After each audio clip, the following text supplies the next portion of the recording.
Hello viewers, আসসালামু আলাইকুম। আজকে আমি আপনাদেরকে অনেক গুরুত্বপূর্ণ একটি অপশন দেখাবো। তো সচরাচর এই অপশনগুলো নিয়ে কেউ কখনো ভিডিও তৈরি করে না। আর অনেকে যখন তৈরি করে তখন কি নাম দিয়েছে, অনেকে কিন্তু আমরা সার্চ দিলে অনেক সময় পাই না। তবে আজকে যে ভিডিওটার কথা আমি বলতেছি, অনেক সময় আমাদের যে মেজারমেন্টের ইস্যুটা থাকে, প্যাটার্নের যে মেজারমেন্ট ইস্যুটা থাকে, সেই মেজারমেন্টগুলো কিন্তু আমাদেরকে একটা এক্সেল চার্ট অথবা একটা পিডিএফ চার্ট করতে হয়। তো আপনারা সেইটা কিভাবে করবেন গ্রেডিং সহ সে প্রসেসটা দেখাবো আজকের ভিডিওতে। তো আপনি যদি আমার চ্যানেলে নতুন হয়ে থাকেন তাহলে অবশ্যই আমার চ্যানেলটাতে সাবস্ক্রাইব করবেন এবং পাশে থাকা বেল আইকনটা অবশ্যই অন করে দিবেন। আর যে কথাটা বলতেছি হয়তো কথাতে আপনারা কিছু বুঝবেন না, যখন প্র্যাকটিক্যালে দেখাই দেবো তখন বুঝবেন যে আসলে এই কাজটার গুরুত্বপূর্ণ কতটুকু। তবে চলুন শুরু করা যাক আজকের এই ভিডিওটি। সো ভিউয়ার্স, দেখতেছেন আমার ডেস্কটপের উপরে কয়েকটা প্যাটার্ন নিয়েছি আমি। তবে আমি আপনাদেরকে যেটা বোঝানোর চেষ্টা করতেছি বা আজকের মূল ভিডিওর যে সিস্টেমটা থাকছে সেটা হচ্ছে, আমরা যখন একটি মেজারমেন্ট দিয়ে কিছু কাজ করার চেষ্টা করি, যেমন ধরেন চেস্ট, ওয়েস্ট, বটম, হ্যাঁ, স্লিপের লেন্থ, কাপের হাইট, অর্থাৎ বড় বড় পার্টসের যে মেজারমেন্টগুলো থাকে, তখন কিন্তু আমরা যেটা করি অনেক সময় এভাবে নেওয়ার পরে আমরা এখান থেকে দেখি মেজারমেন্ট কোথায় কী আছে, তখন আমরা এটাকে একটা স্ক্রিনশট দিই। অনেক সময় স্ক্রিনশট দিয়ে তখন আমরা করি কি, এই সেই মেজারমেন্টটা আমরা এখানে এই স্ক্রিনশটটা দিয়ে এই মেজারমেন্টটা আমরা অনেক সময় এখানে বসিয়ে নেই। এটা দেখে দেখে কিন্তু আমরা বসাই। তবে আজকে আমি আপনাদেরকে যেটা বোঝানোর চেষ্টা করতেছি, যেমন ধরেন এটা সেন্টার ব্যাক লেন্থ, তো এটা পুরোটা একটা মেজারমেন্ট। এই মেজারমেন্টগুলো কিন্তু অনেকগুলো মেজারমেন্ট এখানে রয়েছে। তো এটাকে যদি আমি একটু ক্যান্সেলে দিই, ক্যান্সেলে দিয়ে আমরা অন্য জায়গায় চলে যাই। আমরা ধরুন এখানে একটা এক্সেল চার্ট ধরেন, আমরা এখানে লিখলাম হচ্ছে সিবি লেন্থ। হ্যাঁ, এখানে লিখলাম সিবি লেন্থ। এরপরে এখানে লিখলেন চেস্ট, অর্থাৎ একটা যদি দেখিয়ে দেয় তাহলে সবগুলো আপনারা অনায়াসে পারবেন। এটা হচ্ছে চেস্ট, এখানে ধরেন ওয়েস্ট, এখানে ধরেন বটম। এখন এখানকার যে মেজারমেন্টটা আছে, ধরেন আমরা এখানে মেজারমেন্ট বসাবো। এখানে ধরেন বিভিন্ন সাইজ থাকবে, এটাকে একটা ইনসার্ট করে নেই। ধরেন এখানে সাইজ থাকলো স্মল, মিডিয়াম, এরপর ধরেন লার্জ, এরপর ধরেন এক্সেল, এরপর ধরেন ডাবল এক্সেল, অর্থাৎ যে সাইজগুলো থাকবে সব সাইজগুলো আপনারা এইভাবে মিলিয়ে নেবেন। তো আমি এটা একটু মিডিলে নিচ্ছি একটু সহজভাবে বোঝানোর জন্য। ওকে, এখন ধরেন আমি এখান থেকে এই 3-4টা পয়েন্ট দেখিয়ে দিলে কিন্তু বাদ বাকিটা আপনারা অনায়াসে পারবেন। ধরুন আমরা প্যাটার্নে গেলাম, ধরেন এখান থেকে আমরা সেন্টার ব্যাগের মেজারমেন্টটা নিব। তো সেন্টার ব্যাগের মেজারমেন্টটা নিলে অবশ্যই আমাদেরকে ইউটাও নামাই নিতে হবে। সরি, সিম ম্যালোসটা আপনারা বাইরে নিয়ে নেবেন। যদি ভিতরে নেন সেক্ষেত্রে কিন্তু আপনারা বুঝতে পারবেন না আসলে এই মেজারমেন্টটা হচ্ছে আপনাদের কম বেশি হইতে পারে। তো দেখতেছেন সিম ম্যালোসটা সম্পূর্ণটা বাইরে আমার। তো একটা অপশন দেখে দিলে বাকিগুলো আপনারাই পারবেন। এখান থেকে ধরেন আমরা গ্রেডে চলে আসলাম, আসার পরে লাইন লেন্থ নিলাম। এখানে একটা ক্লিক করলাম, এখানে একটা ক্লিক করলাম, করার পরে রাইট বাটন ক্লিক ওকেতে দিলাম। দেওয়ার পরে এখানে দেখেন টোটাল যে লেন্থটা, সেই লেন্থটা কিন্তু চলে এসেছে। তো আমি কিন্তু সাইজ লিখেছি স্মল, মিডিয়াম, লার্জ। তো এখানে কিন্তু হচ্ছে 14, 14.5, 15। তো আপনারা এই সাইজগুলো লিখে নেবেন।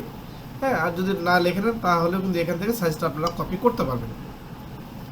ধরুন এখান থেকে যে কপি লেখা দেখতেছেন আপনারা, এই যে কপি, এই কপিতে আমরা একটা ক্লিক করে দেব। ওকে, আমরা এখানে একটা ক্লিক করব। কপিতে আমাদের ক্লিক অলরেডি হয়ে গেছে। আমরা এখন এক্সেলে চলে আসবো। ধরেন এটা হচ্ছে এক্সেলে আসার পরে কিবোর্ড থেকে কন্ট্রোল ভিতে প্রেস করে দিবেন।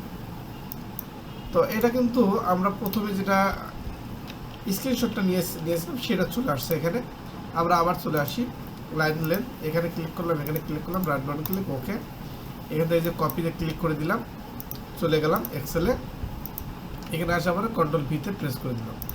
তো যে মেজারমেন্টটা আছে সব মেজারমেন্টটা কিন্তু এখানে চলে এসেছে। তো সবার আগে আমরা সাইজটা নিলাম, রাইট বাটন ক্লিক ওকে, কপি করলাম। কপি করে এই সাইজগুলো আমি এখান থেকে ডিলিট করে দিলাম। এখানে আমরা সাইজ বসালাম, আমরা এখানে লিখি সাইজ। SIZT। ওকে, এখানে ক্লিক করার পর রাইট বাটন ক্লিক করলাম। তো এখানে কপিটা কিন্তু ছুটে গেল। আবার এখান থেকে আমরা কপি করলাম, কপি, এখানে আসলাম, রাইট বাটন ক্লিক করার পরে এই অ্যারোতে আমরা ক্লিক করে দিলাম। তাহলে দেখলেন সবগুলো সাইজ কিন্তু চলে আসলো। এবার আমাদের যে টোটাল লেন্থটাকে এরকম করে আমরা কপি করব, কপি, সেন্টার ব্যাক লেন্থ, আবার এই ট্রান্সফর্ম, এখানে আমরা ক্লিক করে দিলাম। তাহলে দেখতে চান আমাদের যে গ্রেডিং করার পরে যে মেজারমেন্টটা আছে সেই মেজারমেন্টটা কিন্তু এখানে চলে এসেছে। এটা হচ্ছে সাইজ আর এটা হচ্ছে সেন্টার ব্যাক লেন্থ। তো একই নিয়মে আপনারা সবগুলোই ঠিক এইভাবে করতে পারবেন। তো যদি এটা আপনাদের বুঝতে সমস্যা হয় একটু স্কিপ করবেন, একটু স্লো করবেন, করে এটা আপনারা দেখবেন। তো আমি আবার একটু দেখে দিই আপনাকে। এবার আমি চেস্টটা নিচ্ছি, ধরুন লাইন লেন্থ মেজারমেন্ট নিলাম, এই চেস্টের মেজারমেন্ট নিলাম। তো এখানে কিন্তু দুইটা মেজারমেন্ট নিতে হবে। তো দুইটা নিলে তো এখন হবে না। তো আপনারা যে কাজটা করবেন, এখান থেকে এই লাইনটাকে আপনারা আরেকটা কপি করতে পারেন। যেমন ধরেন এখানে ক্লিক করলাম, অ্যাডে দিলাম, যে রাইট বাটন ক্লিক, আর একটা কপি করলাম। এরপর ধরেন এখানে একটা ক্লিক করলাম, এখানে একটা ক্লিক করলাম, আবার এই লাইন, এই লাইন। তাহলে ধরেন এটা যদি সারগামে মেজারমেন্ট হয় তাহলে 4 জায়গায় ক্লিক করতে হবে। আর যদি হাফে মেজারমেন্ট হয় তাহলে শুধু ব্যাক পার্ট এবং ফ্রন্ট পার্ট দুইটা মেজারমেন্ট করতে হবে। ওকে, রাইট বাটন ক্লিক, ওকেতে দিলাম।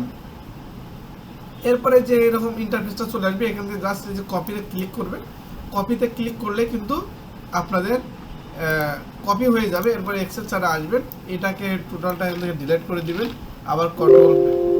আবার এখান থেকে কন্ট্রোল ভি দিবেন। ভি দিয়ে যেহেতু আমাদের সাইজটা আছে, আমরা এখন হচ্ছে চেস্টের মেজারমেন্টটা নিব। রাইট বাটন ক্লিক করে কপিতে ক্লিক করব, করার পরে চেস্টে এখানে আসার পরে আমরা ঠিক এই যে এই আইকনটাতে ক্লিক করে দেবো। তাহলে দেখবেন এই সাইজটা কিন্তু টোটালটা কিন্তু চলে আসবে এখানে।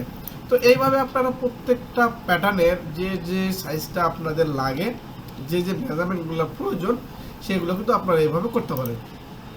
এইভাবে করার পরে আপনারা যে কাজটা করবেন, এটা এক্সেলটা পিন দিবেন অথবা এটা পিডিএফ করবেন, পিডিএফ করে আপনাদের বাইরের কাছে আপনারা পাঠাতে পারেন। তবে আরেকটা অপশন দেখে দেয়, যদি এই মেজারমেন্টটা টোটালি আপনাদের এইভাবেই প্রিন্ট দিতে প্রয়োজন হয়, যে সাইজের যে টোটাল সাইজটা আছে, জাস্ট প্রিন্টে ক্লিক করবেন, করার পরে আপনাদের যে প্রিন্টের যদি সেট আপ থাকে তাহলে সেট আপ করবেন, অথবা যে মাইক্রোসফট প্রিন্ট পিডিএফ, এখানে ক্লিক করার পরে যে ওকেতে দিবেন, তাহলে দেখবেন যে ডেস্কটপের উপর সেভ হয়ে যাবে। এখানে যে কোনো একটা নাম দিবেন, ধরুন আমি জিজি দিলাম, ওকেতে দিলাম, এটা কিন্তু অলরেডি সেভ হয়ে গেছে। তো এখানে যদি আসি তাহলে দেখি আমাদের এখানে কোথাও সেভ হয়েছে কিনা। তো কোথায় যে সেভ হয়ে গেল,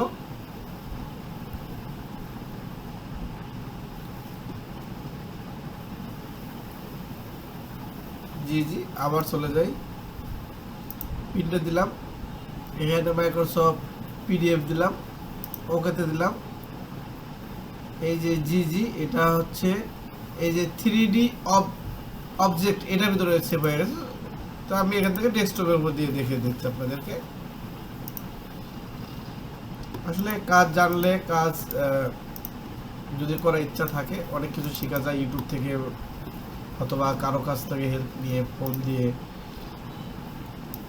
তো we can not open this file. তো এটা আমার হচ্ছে এক্সেলের কোথাও একটা প্রবলেম আছে, এই জন্য কিন্তু এটা সেভ হচ্ছে না। তো আপনারা চাইলে এভাবে আপনারা এটা সেভ করতে পারেন। সো এই ছিল আজকের ভিডিওটা যদি ভালো লেগে থাকে তাহলে অবশ্যই আমার চ্যানেলটা সাবস্ক্রাইব করবেন এবং যে ভিডিওগুলো দেখবেন সব ভিডিওগুলো দেখবেন। তো পুরো ফুল ভিডিওগুলো যদি দেখেন তাহলে কিন্তু অনেক উপকৃত হবে আমার। তো খুদা হাফেজ বন্ধুরা, ভালো থাকবেন।